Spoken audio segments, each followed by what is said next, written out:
Today is a day focused to some extent around the needs of our chickens.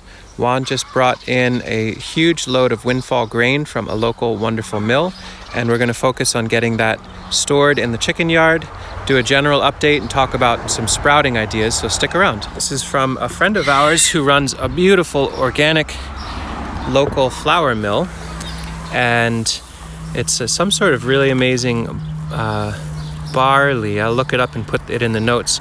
And red winter wheat, there's 1,300 pounds of this. I think part of the reason they couldn't use it is it was a strange mix, and maybe there's some radish seed in there, but for the hens, I think sprouted radish would be wonderful. So this is an extremely nice amount of additional organic food for our hens that we'll trade for. We need to figure out getting it into the chicken yard. The hens are enjoying a nice morning of radish greens. Is part of the reason why I'm not too concerned about there being radish seed. They nibble through this. It's not their absolute favorite food, but they free choice go for it.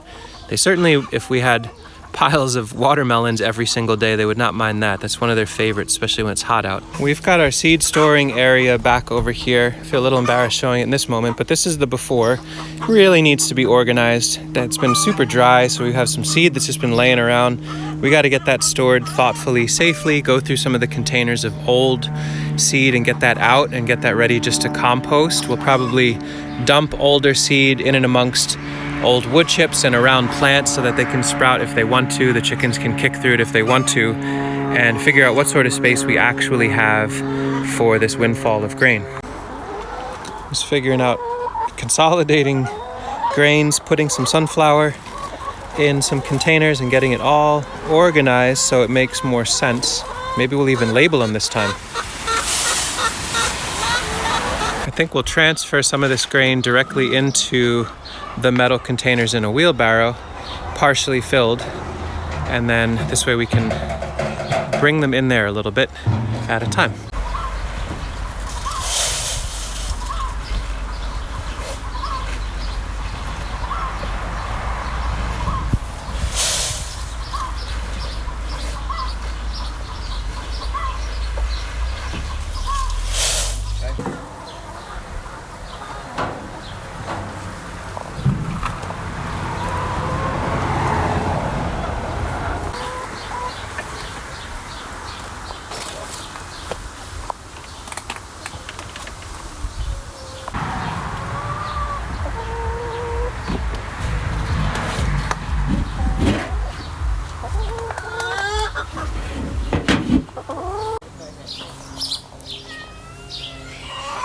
You're trapped outside.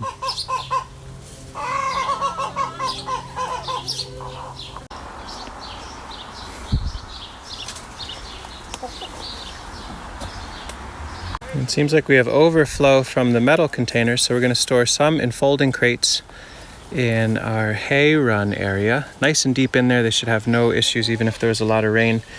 We'll try to use these first, since they're not as great long-term storage in these containers as they are in the metal, but it's nice to have them for now so everything can be stored in a safe, relatively rodent-proof way, rodent-resistant, and the hens can bop around on them and get up into the hay to poke around and have fun.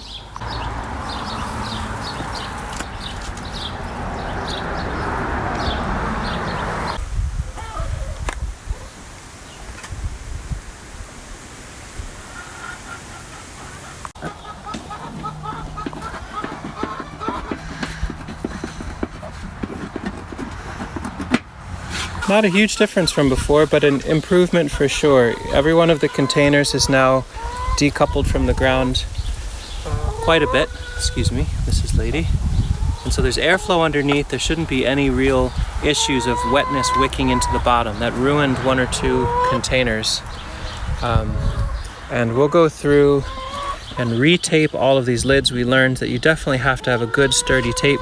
This will let rainwater wick in to the bottom, and even though these are somewhat protected by being next to the coop, it makes sense to have this treatment where they're really thoroughly taped over. Probably silicone or something would be even better.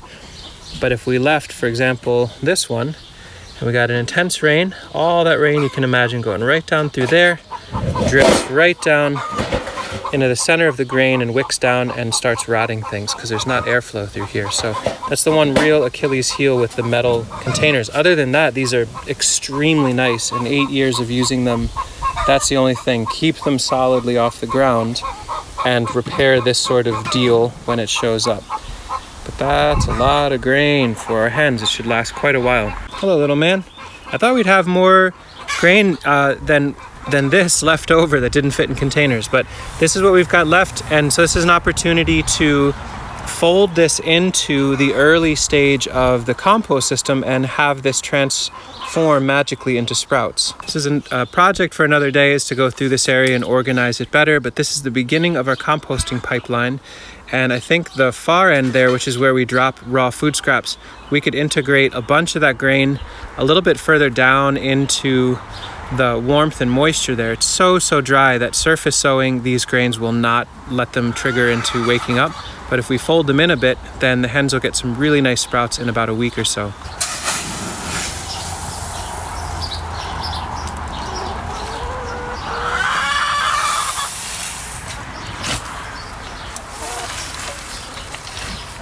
They can work for it a little bit now. They can certainly eat the dry stuff on the surface, but it's better if it can get down in there and sprout a little bit. If it's super hot compost, it'll cook them, but I think it's not too bad. This should be a nice formula for sprouting.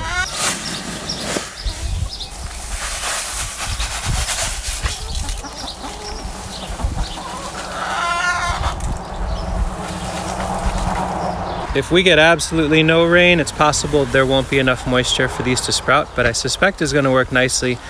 I will make sure to do a little update video on what this scene looks like in about a week. I think with the wheat and the buckwheat and whatever radish seed is in there, if they are viable, and I'm sure they are, then they should be pretty well sprouted within about a week or so.